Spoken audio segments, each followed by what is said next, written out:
أهلا بكم مشاهدينا الكرام. الآن عبر الواتساب نتصل بالأستاذ أسعد خضير الطائي، مستشار اللجنة الدولية لحقوق الإنسان ومدير عام الرقمية نيوز. نبدأ معك بأحداث الساحل السوري من حيث انتهاكات إصابات الجولاني على المدنيين العزل. كيف تقيم هذا الوضع الانتقامي وإعدام جماعي للأطفال والنساء كبار السن بحجة أنهم من فلول النظام السابق؟ نعم، حياكم الله وسهلا سيدي الفاضل. طبعا حقيقة ما نرى من أحداث متسارعة في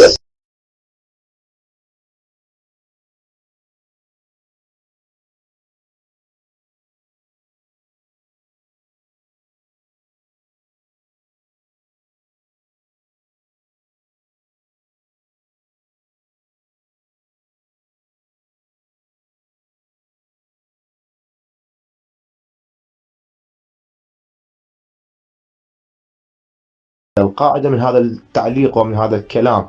يعني رأيت هذا الكلام يعني على منصات وعلى وكالات رسمية وقنوات مثل العربية والحدث وما أشبه بذلك الأمر. فبالتالي عندما نتابع الأحداث المتسارعة والانتهاكات، هذه هي ليست حكومة، ولن يقبل بها السوريين في قادم الأيام. والحكومة التي تشكلت بقوة عسكرية تحدثنا بها سابقا، بعدما أن انحل الجيش العربي السوري، وبعدما أن حل الجيش العربي السوري تشكلت هذه المجاميع بقوة السلاح. نريد نتكلم عن هذا الموضوع، ولكن نتكلم عن واقع سوري جديد من قبل تنظيمات إرهابية مدججة بالسلاح، تعتقل وتنتهك وتسرق وتقتل للأطفال والنساء. هذا الأمر مرفوض رفضا قاطعا، ولن تقبله كل الدول، ولن يقبله العدو قبل الصديق. فبالتالي العدو استنكر، وكذلك أيضا الولايات المتحدة استنكرت، وفرنسا أيضا كذلك قالت في خطاب لها على الحكومة السورية، تقول أن الحكومة السورية تحاسب القتلة. فبالتالي إذا كان الجولاني جاد بمحاسبة القتلة ومحاسبة القيادات التي هاجمت الساحل السوري، علينا أن نفتح صفحة جديدة. فبالتالي إذا كان فهو حتى في خطابه لن يعتذر من الاعتداءات، لن يعتذر من دماء الشهداء التي أريقت. هؤلاء شهداء زهقت أرواحها إلى الله سبحانه وتعالى في ليلة رمضان. يعني أنت طفل سوري يعني بريء كل البراء، يعني أنه هذا الطفل أنه تجي وتقول أنه من فلول النظام، طفل يعني أنه امرأة من فلول النظام. أين حقوق الإنسان؟ أين حقوق المرأة؟ أين حقوق الطفل؟ أين الصمت الدولي الذي يتكلم؟ هذه التصريحات لا تدلي بشيء، هذه التصريحات أيضا مرفوضة من كل الدول. علينا أن نكون جادين باتخاذ أمر حاسم وحماية الأقليات الموجودة في سوريا. اليوم الدروز شكلت قوة، والكيان الصهيوني قام بكل ما يمتلك من عدة وعدد، واليوم أيضا قصف مناطق في سوريا، في دمشق قصفوا مناطق في جرمانة.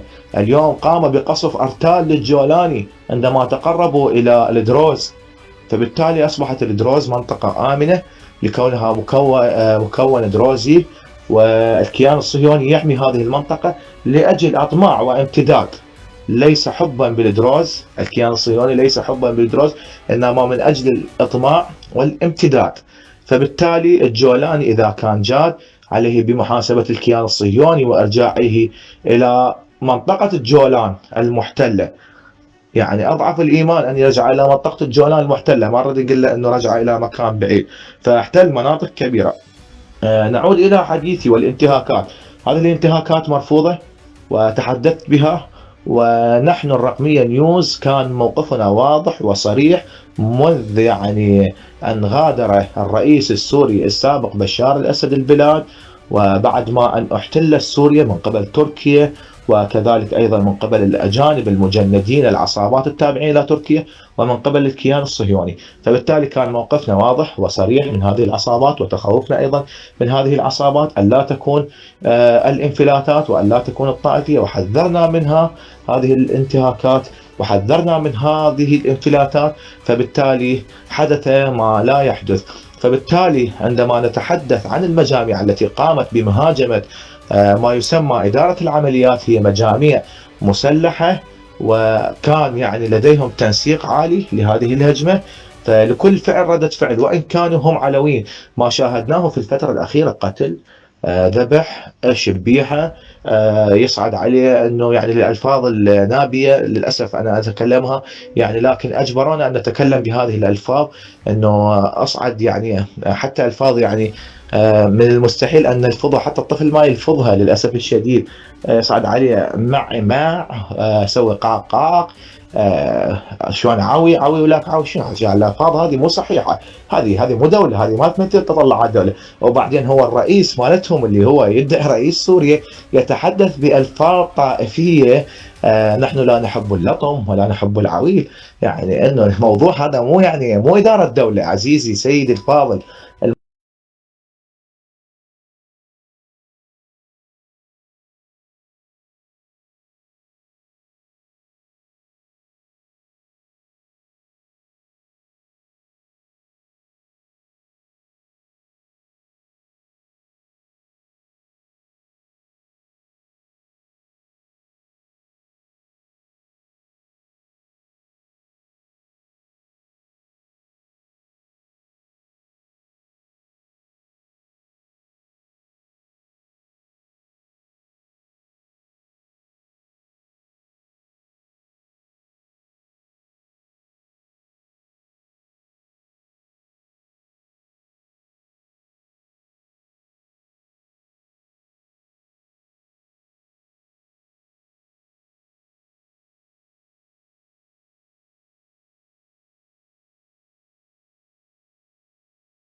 إذا كان غايتهم إلى العراق فيبادون العراق تكون نهايتهم، لأن العراق قوة عسكرية جاهزة ومستعدة. العراق ليس عراق 2014 كما تحدث أغلب السياسيين الموجودين العراقيين.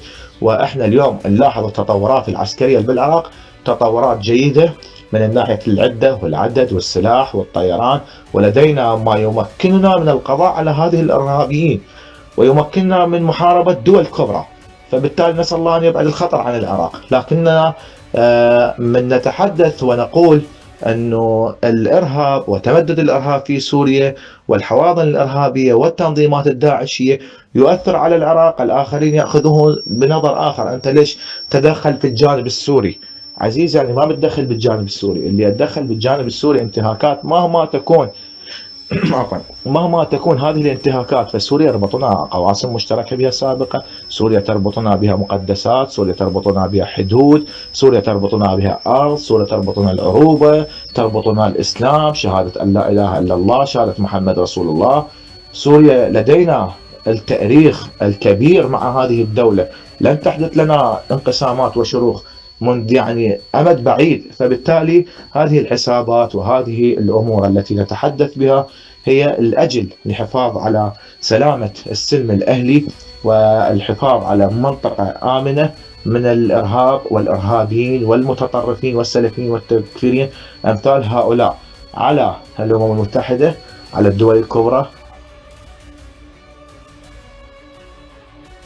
لن تحدث لنا انقسامات وشروخ منذ يعني أمد بعيد. فبالتالي هذه الحسابات وهذه الأمور التي نتحدث بها هي الأجل للحفاظ على سلامة السلم الأهلي والحفاظ على منطقة آمنة من الإرهاب والإرهابيين والمتطرفين والسلفيين والتكفيرين أمثال هؤلاء، على الأمم المتحدة، على الدول الكبرى، على جامعة الدول العربية أن تعقد جلسة طارئة وأن تكون انتخابات يختارها الشعب السوري من كل المكونات والأطياف لتتخذ موقفها، وبعدها أن تكون سوريا ويأتي بعلم سوري جديد ويأتي بدستور جديد.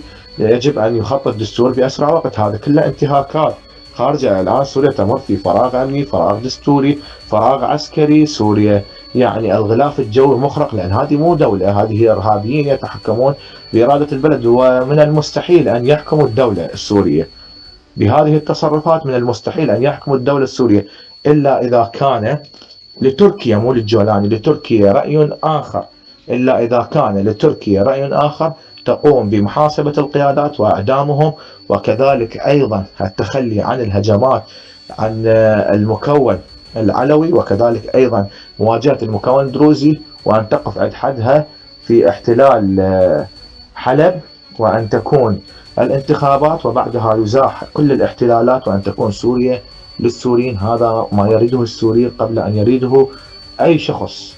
احنا اليوم اللي نريده أن تكون سوريا للسوريين، سوريا آمنة، سوريا بعيدة عن النزاعات، حتى تكون المنطقة آمنة من هذا المنطلق. فسيد الفاضل، الانتهاكات هذه هي غير صحيحة ويندد لها جبين لسانية، وما تعلمنا هذا الشيء لا من العسكر ولا من الإنسانية ولا من حقوق الإنسان ولا من الدين ولا من الإسلام.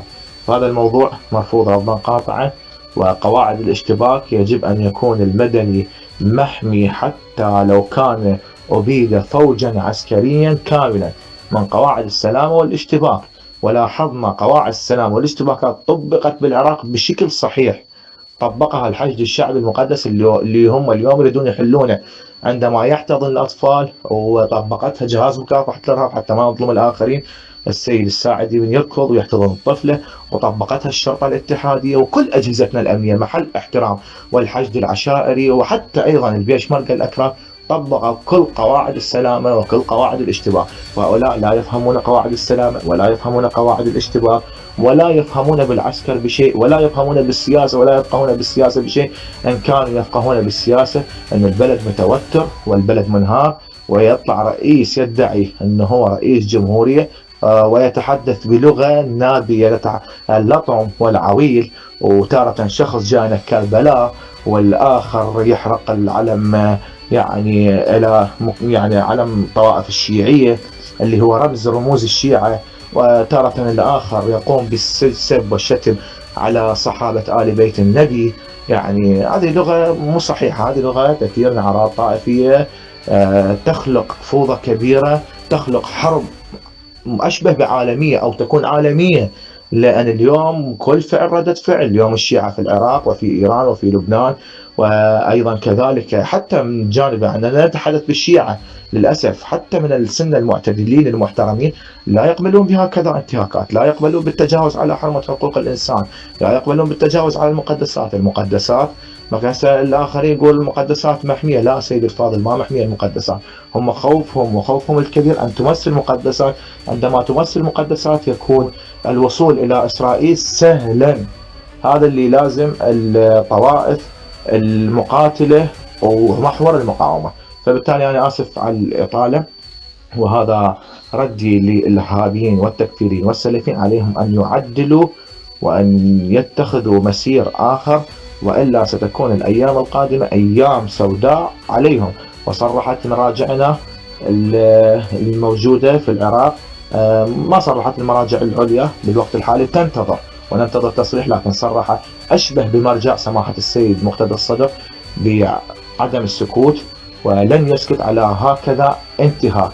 السيد مقتدى الصدر له قاعدة جماهيرية وقوة عسكرية كبيرة، أرعبت المحتل الأمريكي وأرعبت التنظيمات الإرهابية الداعشية في العراق وأزاحتهم إلى سوريا، والآن هم اللي متجهين ويتمددون في سوريا. فبالتالي يجب عليهم أن يغيروا صورتهم وأن يقوموا بحل الأمور دبلوماسيا بعيدا عن القوة وعن السلاح، وأعطاء حقوق الآخرين وفق تقسيم حصص المكونات.